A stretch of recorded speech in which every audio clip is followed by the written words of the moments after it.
성경에는 온통 예수님을 만난 사람들의 이야기로 가득 차 있습니다. 하나님을 만난 사람들, 예수님을 만난 사람들의 이야기입니다. 아브라함은 갈대아 우르 우상 숭배하던 땅에서 하나님의 음성을 듣고 한 번도 가보지 못한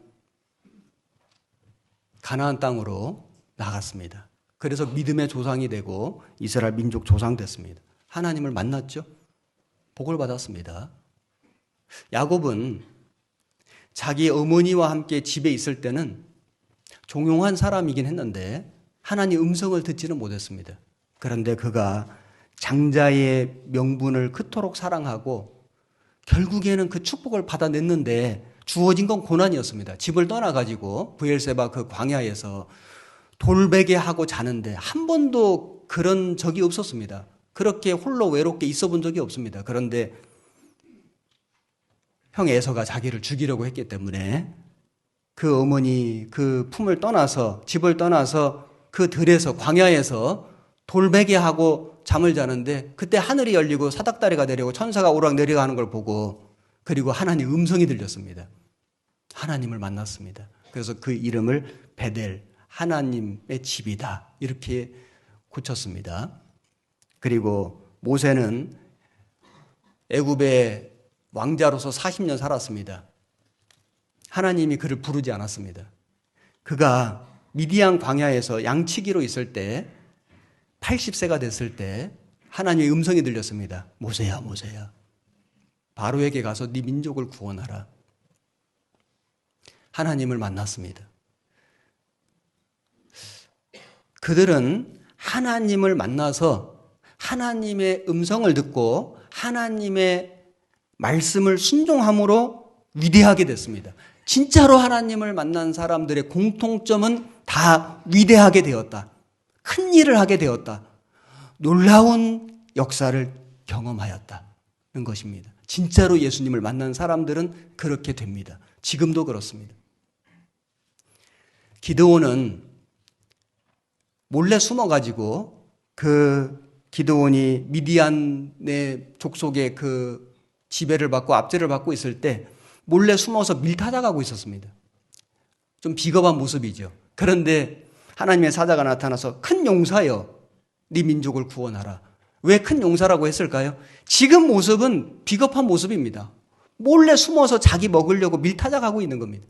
그런데 장차 큰 용사가 될 것을 말씀하신 겁니다. 우리도 마찬가지지 않습니까?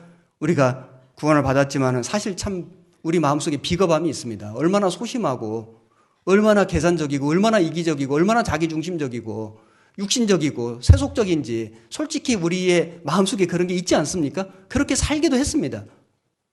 그런데 말씀하시기를 큰 용사여 지금 이 모습이 아니라 장차 될 모습을 말씀해 주신 겁니다. 어떻게 했을 때? 순종했을 때. 기드온이 그 하나님의 말씀에 순종했을 때 그래서 항아리 횃불 이거 가지고 전쟁터 나간 거 아닙니까? 도저히 불가능한 일을 믿었습니다. 하나님의 말씀을 믿은 거예요. 믿음으로 나갔습니다. 그래서 이겼습니다. 큰 용사가 됐습니다. 지금도 마찬가지입니다. 사실 지금도 우리 예수님이 우리를 큰 용사로 부르십니다. 그런데 어떤 사람은 그 예수님을 진짜로 만나가지고 큰 용사가 돼요. 위대하게 됩니다. 큰 일을 합니다. 하나님의 기적을 경험해요. 그런데 어떤 사람은 교회를 와요. 근데 예수님을 못 만나요. 말씀을 들어요. 말씀을 순종하지 않아요. 사람이 초라하게 됩니다. 구원받은 사람도 초라하게 될 수 있습니다. 심지어 비참하게 될 수도 있습니다.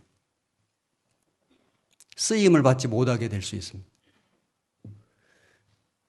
말씀에 순종했을 때, 그 믿음으로 나아갔을 때 지금은 비겁하고 소심하고 부족한 모습이지만은 하나님은 어떤 사람도 큰 용사로 만드실 수 있는 분입니다. 그런 능력이 있는 분입니다. 지금도 주님은 기드온같이 연약해 보이지만은 그 사람이 주님 말씀에 순종해서 나아갈 때, 믿음으로 나아갈 때 그 사람을 큰 용사로 만들고 계십니다. 그리고 베드로, 야고보, 요한 이런 사람들은 어부였습니다. 산 물고기 잡아서 죽여가지고 자기 배 채우는 일을 하고 있었는데 사람 낚는 어부가 되게 하리라. 그들은 죽은 영혼을 살려서 하나님께 바치는 위대한 사도가 됐습니다. 사도 바울도 예수님 믿는 사람들을 잡아다가 감옥에 가두는 그 일을 하고 다녔는데 다메섹 가는 길에서 예수님을 만난 뒤에 완전히 변화된 삶을 살았습니다. 이제는 자기가 핍박하던 잔해하던 그 사람들과 함께 고난받고 감옥에 갇히고 로마에 가서 목 잘려 죽는 순교하는 사람까지 됐습니다. 위대하게 됐습니다. 그는 그의 이름이 영원히 빛나는 이름이 됐습니다. 어떻게 그렇게 되었습니까? 예수님을 만난 거예요. 예수를 만나다. 진짜로 예수님을 만난 사람들은 다 귀하게 됩니다. 크게 됩니다. 위대하게 됩니다. 쓰임받는 사람이 됩니다. 지금도 마찬가지입니다. 사람 낚는 어부가 되게 하리라. 베드로가 전도를 하는데 복음을 전하니까 3,000명이 구원받는 역사가 일어났습니다. 정말 놀랍지 않습니까? 한 번 전도 집회를 했는데 3,000명이 구원을 받는 기적이 일어난 거예요. 어떻게 베드로는 그런 사람이 되었을까요? 예수를 만나다.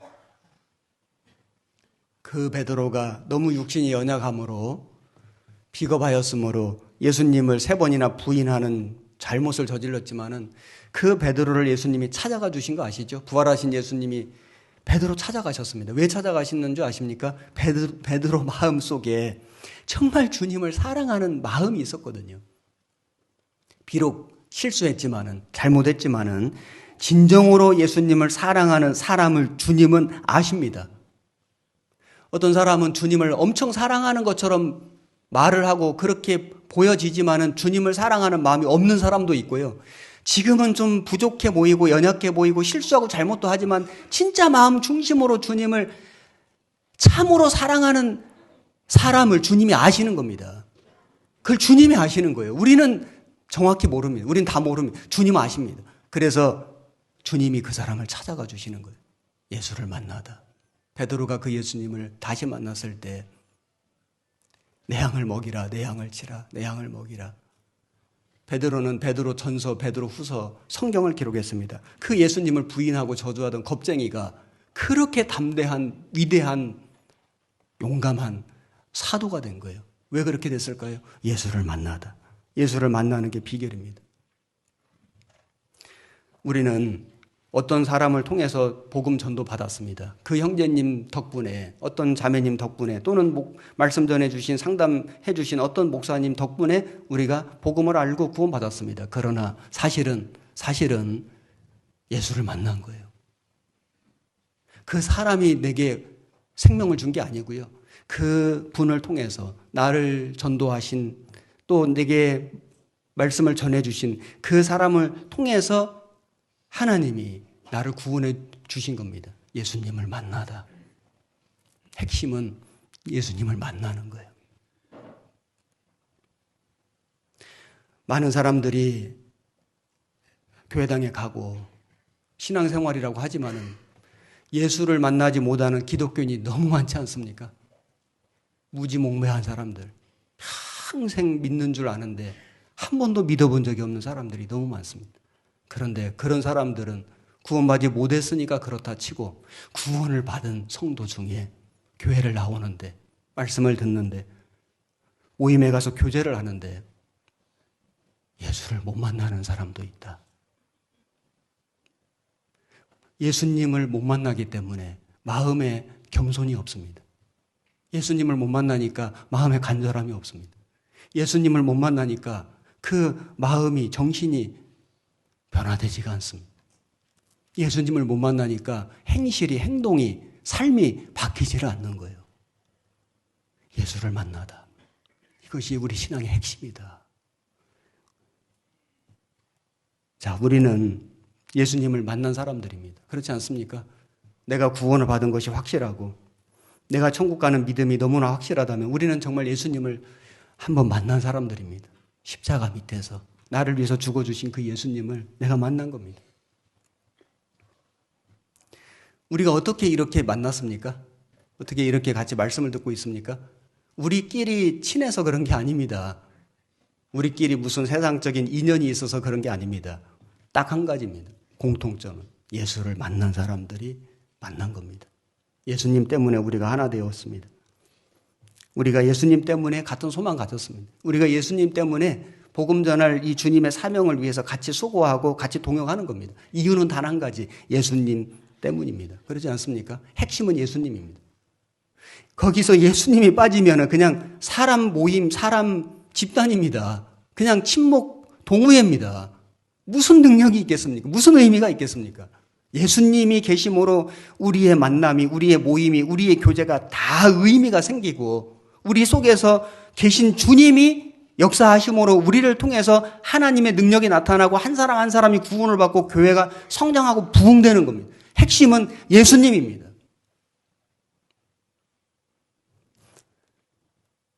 문제는 그 예수님을 내가 만나는 거예요.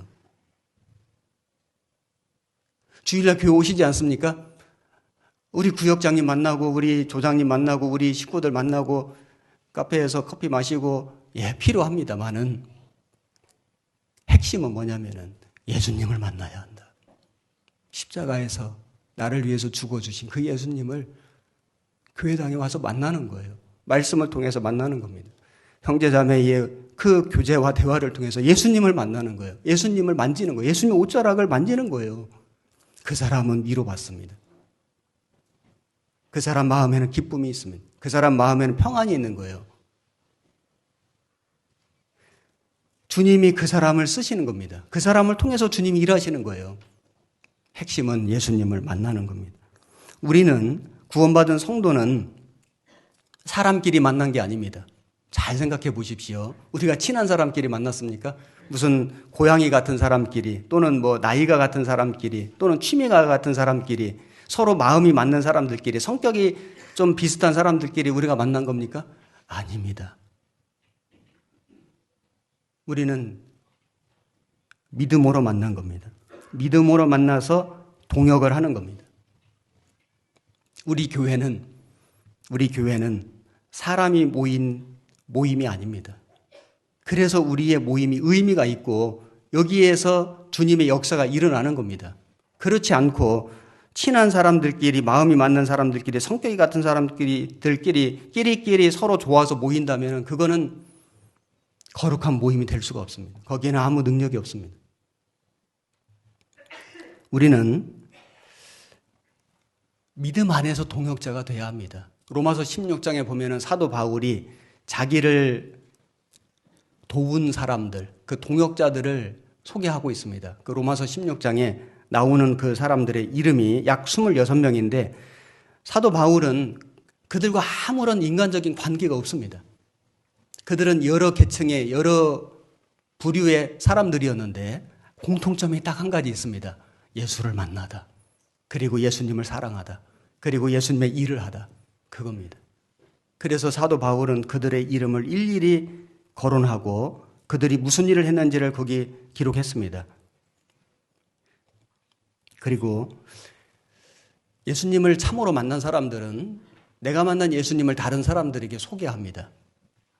요한복음 1장 40절, 요한복음 1장 40절, 143페이지입니다. 요한의 말을 듣고 예수를 좇는 두 사람 중에 하나는 시몬 베드로의 형제 안드레라. 그가 먼저 자기의 형제 시몬을 찾아 말하되 우리가 메시아를 만났다 하고, 메시아는 번역하면 그리스도라. 데리고 예수께로 오니 예수께서 보시고 가라사대 네가 요한의 아들 시몬이니 장차 게바라 하리라 하시니라. 게바는 번역하면 베드로라. 여기 보면은 베드로의 형제 안드레가 육신의 형제거든요. 먼저 자기의 형제 시몬을 찾아 말하되 뭐라고 말하냐면은 우리가 메시아를 만났다. 우리가 메시아를 만났다. 저도 선배님을 통해서 예수님을 소개받았고, 그리고 그런 과정 속에서 제 육신의 형님에게 또 복음이 전해졌고, 그리고 제 육신의 형님이 먼저 구원받고 저에게 와서 내가 메시아를 만났다. 나 구원받았다. 그 말에 제가 큰 충격을 받고 목사님 찾아가서 상담받고 저도 예수님 만났거든요. 예수님을 만난 사람들은 내가 예수를 만났다. 전하지 않을 수가 없습니다.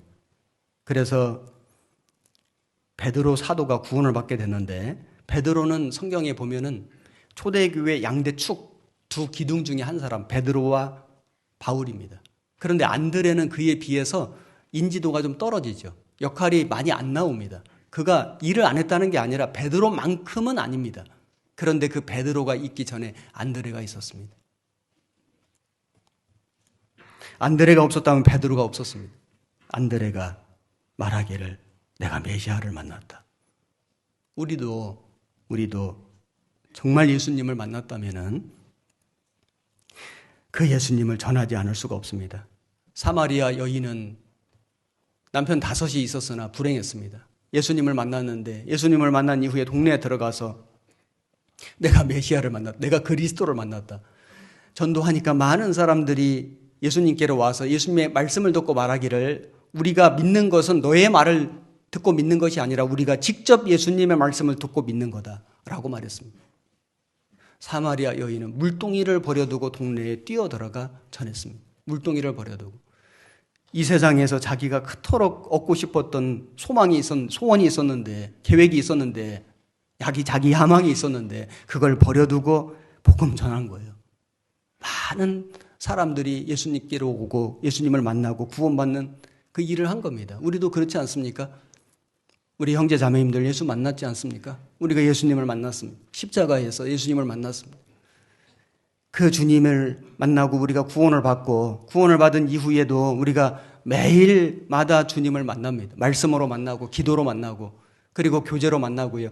그리고 주일 말씀, 수요 말씀으로 만납니다. 예수님 만나는 거 아닙니까? 예수님을 만나고 예수님을 만지고 예수님의 옷자락을 만지고 예수님이 우리를 만져주시고, 그걸 경험한 사람들은 내가 예수님을 만났다 전할 수 있습니다. 전해야 됩니다. 전하는 것이 마땅한 도리입니다. 사도 바울은 자기를 정결한 처녀로 너희를 그리스도께 드리려고 중매함이로라. 자기는 중매장이라고, 소개해 주는 사람이라고. 사도 바울이 얼마나 많은 사람을 예수님께 소개했습니까?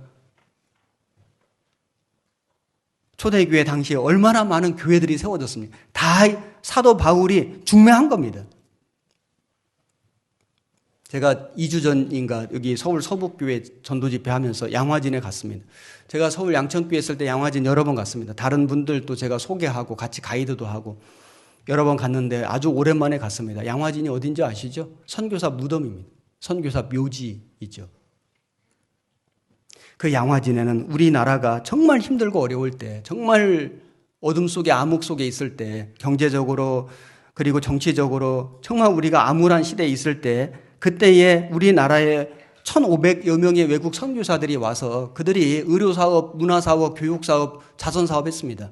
물론 복음도 전했을 겁니다. 확실한 건 모르지만은 그들이 와서 우리나라를 현대화, 근대화 시키고, 그리고 그로 인해서 우리에게 이 복음이 왔고, 그리고 이 복음을 우리가 전할 수 있는 그런 나라, 그런 부강한 나라, 국력이 된 겁니다. 기여한 것이 확실합니다.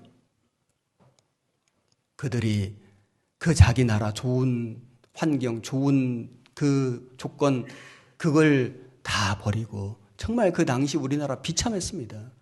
여러분, 우리가 지금 외국에 선교 나가서 어디 후진국에 이런 데 가보면요, 참 어렵게 산다, 너무 가난하게 산다, 너무 불쌍하게 산다는 말을 하면 안 되지만 마음은 듭니다. 마음은. 그런데 그때의 지금 우리가 선교 가서 그 후진국 우리 성도들의 살아가는 그 삶보다도 말할 수 없을 만큼 더 비참하게, 더 가난하게, 더 불행하게 우리가 살고 있을 때 그들이 우리에게 온 거예요. 그래서 그 양화진에 145명의 선교사들이 잠들어 있습니다. 우리 형제 자매님들, 우리도 지금 가고 있지 않습니까? 우리가 이제는 그 복음이 없던 나라, 그 가난했던 나라, 정말 암울했던 나라, 정말 그 비참했던 그 나라였는데, 이제는 우리 주님의 복음을 받아들임으로 우리 나라가 부강해지고 정말 선진국이 되고, 이제는 대한민국을 좋아하는 사람들이 많습니다. 하나님 왜 우리에게 이런 복을 주셨습니까? 우리가 이 나라에서 육신적으로 잘 먹고 잘 살고 누리고 행복하게 살라고 우리에게 이런 나라를 주셨습니까? 이유가 분명히 있을 겁니다. 우리에게 이런 경제적인, 국가적인 이런 힘을 주신 것은 이걸 가지고 그 옛날 우리가 정말 암울하고 정말 우리가 불행하고 정말 가난하고 불쌍하게 살 때에 우리에게 그들이 와준 것처럼 너희들도 가라.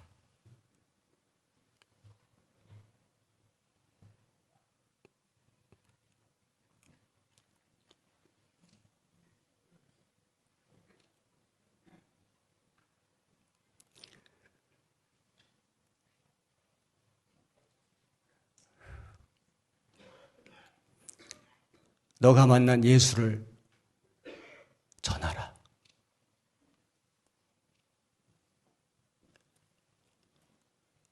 우리에게 사명만 주신 게 아니라 그렇게 할 수 있는 힘을 주신 겁니다. 내가 누리는 모든 것들,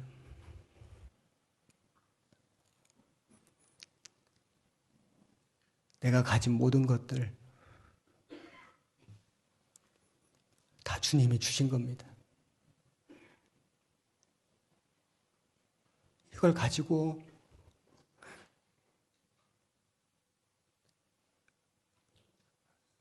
너가 만난 예수를 전하라.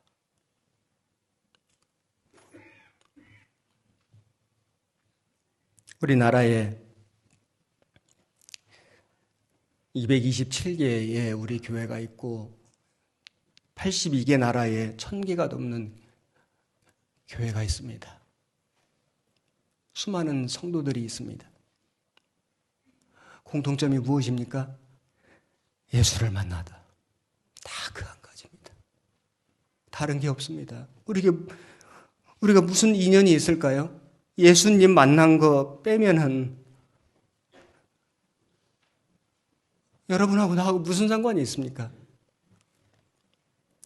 우리가 이렇게 만날 이유가 없습니다. 이렇게 만나서 같이 교제하고 같이 말씀 듣고 같이 위생하고 헌신하고 예수님을 만나는 것이 없다면 아무 의미가 없습니다.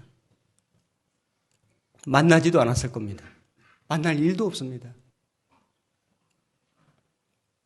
오직 한 가지, 예수님을 만나다. 그 한 가지 이유 때문에 우리가 만난 겁니다. 그리고 지금도 같이 있는 겁니다. 그리고 오직 그 예수님이 우리에게 당부하신 말씀, 너가 만난 예수를 만나는 사람마다 전해다오. 그 주님의 그 부탁하신 그것 때문에 우리가 지금 여기 있는 거예요. 지금까지 구역 모임하고 조모임하고 우리가 같이 교제하고 회의하고 일하고 희생하고 헌신하고 수고한 모든 이유가 단 한 가지입니다. 예수님을 만나다. 그래서 예수님을 만난 사람들끼리 믿음으로 모여서 주님이 일을 하였으므로 주님이 우리를 통해서 역사하신 거예요. 그렇지 않습니까? 우리가 이 땅에서 함께 주님을 계속 만나다가 이제 머지않아 다시 오실 주님 앞에 우리가 정말 서게 될 겁니다. 정말 진짜 주님을 이제는 얼굴과 얼굴을 대하여 볼 것이요. 주님을 진짜 만나게 될 겁니다. 요한계시록 1장을 보시겠습니다. 계시록 1장 7절 399페이지. 볼지어다 구름을 타고 오시리라. 각인의 눈이 그를 보겠고 그를 찌른 자들도 볼 터이요 땅에 있는 모든 족속이 그를 인하여 애곡하리니 그러하리라. 아멘. 각인의 눈이 그를 보겠고 다시 오시는 주님을 맞이할 준비가 안 된 사람들이 너무 많습니다. 그들이 지금은 육신의 것을 누리고 자기를 자랑하고 드러내고 자기를 높이고 과시하고 의시되지만은 그런데 주님 오시는 그날에는 그들이 이제 각인의 눈이 그를 보겠고 그를 찌른 자들도 볼 터이요. 그를 찌른 자들이 누굽니까? 예수님을 끝까지 불신하고 배척한 사람들. 그들도 그를 볼 것이다. 땅에 있는 모든 족속이 그를 인하여 애곡하리니 그러하리라. 왜냐하면 자기를 의지하고 살았거든요. 자기 자랑하고 자기 드러내고 자기 과시하고 세상 거 붙잡고 세상 거 의지하고 사는 사람들. 그래서 말씀을 배척하고 말씀에 불순종하고 복음을 싫어하고 끝까지 불신한 사람들, 결국은 다시 오시는 주님을 볼 때에 그들은 애곡하게 될 겁니다. 그런데 우리는, 구원받은 그리스도인은 주님을 만났고 계속 주님을 만나고 매일마다 만나고 매 순간마다 주님을 만나고 주님과 같이 교제하고 주님과 동행하고 주님의 일을 동역한 사람들은 주님 오실 때에 주님 앞에 영광스럽게 서게 될 겁니다. 히브리서 10장 364페이지 37절부터 39절까지 같이 읽겠습니다. 잠시 잠깐 후면 오실 이가 오시리니 지체하지 아니하시리라. 오직 나의 의인은 믿음으로 말미암아 살리라. 또한 뒤로 물러가면 내 마음이 저를 기뻐하지 아니하리라 하셨느니라. 우리는 뒤로 물러가 침륜에 빠질 자가 아니요 오직 영혼을 구원함에 이르는 믿음을 가진 자니라. 잠시 잠깐 후면 오실 이가 오시리니. 이 말씀이 기록된 건 1900년 전인데 이제는 정말 그때가 됐습니다. 잠시 잠깐 후면 오실 이가 오시리니 지체하지 아니하시리라. 우리는 뒤로 물러가 침륜에 빠질 자가 아니요. 우리 형제 자매님들 혹여라도 신앙생활 하는 중에 낙심할 일이 있습니까? 실망하는 일이 있습니까? 사람 때문에 상처받습니까? 괴로움이 있습니까? 고통이 있습니까? 육신이 아픕니까? 가난합니까? 내가 계획한 대로 일이 되지 않습니까? 어떤 때는 오해도 받고 너무 억울한 일도 받고 정말 가슴이 찢어질 듯 아파도 그래도 우리가 절대로 해서는 안 될 것은 뒤로 물러가면 안 됩니다. 세상으로 돌아가면 안 됩니다. 침륜에 빠질 자가 아니요. 그럴 수가 없습니다. 왜냐하면은 주님 때문에요.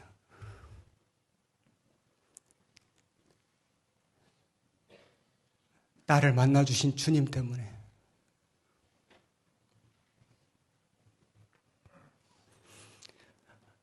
사람이 내게 어찌하든지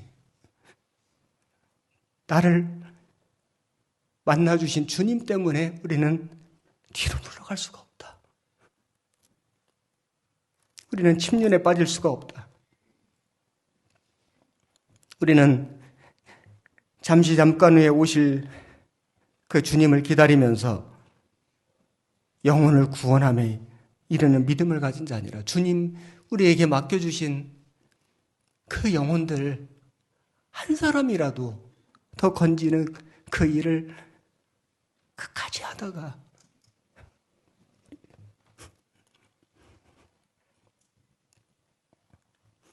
우리 주님 오시는 그날에 정말 그 주님을 만날 때 정말 마음에 큰 기쁨이 있을 겁니다. 주님은 다 아십니다. 여러분들을 다 아시고 여러분들의 마음을 아시고 구원받은 이후에 지금까지 어떤 마음으로 어떤 믿음으로 살아오셨는지 얼마나 주님을 사랑하는지 교회를 사랑하는지 형제자매를 진심으로 사랑하는지 내 좋은 것을 주님께 얼마큼 드렸는지 얼마큼 이뤄진 영혼을 위해서 기도했는지 정말 주님은 다 아시고 정확히 아시고 그 주님이 여러분 마음속에 위로해 주시고 힘 주시고 능력 주시고 잠시 잠깐 후에 오실 주님 앞에 섰을 때 주님이 상 주실 겁니다.